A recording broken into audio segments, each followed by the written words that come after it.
اللہ तबारक व ताला के प्यारे हबीब आकाए दो आलम सल्लल्लाहु अलैहि वसल्लम ने फरमाया कि आप जब भी कसम खाते हैं तो किस तरह कसम खाएं।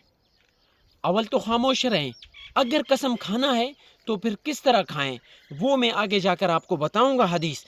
लेकिन ये उन लोगों के लिए है, उन बहन भाइयों के लिए है, उन दोस्तों के लिए है जो बात बात पर कहते हैं मेरे बच्चे की कसम, मेरे उस्ताद की कसम, मेरे स्टूडेंट्स की कसम, मेरे दोस्तों की कसम, मैंने ये नहीं किया, ये किया, ये नहीं किया, वगैरह वगैरह, इस तरह जो बात करते हैं।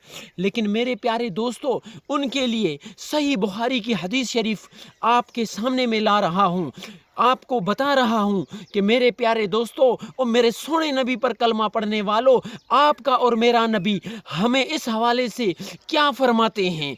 सुनिए, ज़रा गौर से सुनिए और फिर ये बात दूसरों तक पहुंचाने की कोशिश करें, दूसरे दोस्तों तक भी पहुंचाने की कोशिश करें।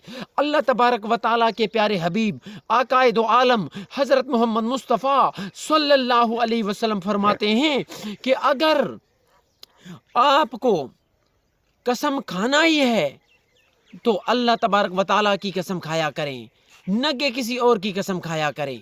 अव्वल तो कसम न खाएं, चुप करें, चुप इख्तियार करें।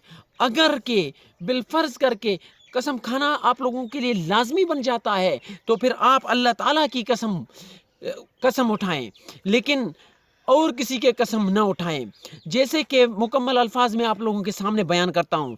नबी करीम सल्लल्लाहु अलैहि वसल्लम ने फरमाया, बाप दादा की कसम न खाया करो, यानी अपने बाप दादा की कसम या अपने किसी और अजीज़ व क़ारिब रिश्तेदार XYZ, जैसे मैंने पहले वीडियो में जिक्र किया है, किसी का कसम न खाया करो।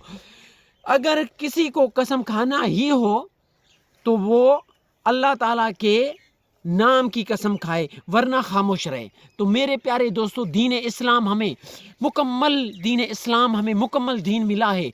अल्लाह तबारक व ताला ने हमें, नबी करीम सल्लल्लाहु अलैहि वसल्लम ने अपनी हदीस, अपनी फरमान के मुताबिक हमें तमाम चीज़ समझा चुके हैं, समझाया है। दुआ करें कि अल्लाह तबारक व ताला आप और हम सबको कुरान पढ़कर और उस पर अमल करने की तौफीक अता फरमाए, नबी करीम सल्लल्लाहु अलैहि वसल्लम की फरमान सुनकर और उस पर अमल करने की तौफीक अता फरमाए। मेरे प्यारे दोस्तों, ये बातें आप खुद भी समझें, आप खुद भी सुने और अपनी दोस्त अहबाब को शेयर करें। और मेरे प्यारे दोस्तों, ये हमारे टूटे फूटे अल्फाज, ये हमारी छोटा सा मेहनत है, ये अल्लाह तबारक व ताला की रज़ा के लिए है, दीन इस्लाम की सरबुलंदी के खातिर है। मेरे प्यारे दोस्तों, इस खैर के भलाई के काम में आप लोगों की दुआएं हमारे साथ होंगे, आप लोगों का तावन हमारे साथ होगा, तो इंशाअल्लाह हमारे लिए मज़ीद काम करना दीन इस्लाम का आसान होगा। अल्लाह तबारक व ताला से दुआ करते हैं, अल्लाह तबारक व ताला आप और हम सबको सही मानों में दीन इस्लाम पर अमल करने की तौफीक अता फरमाए।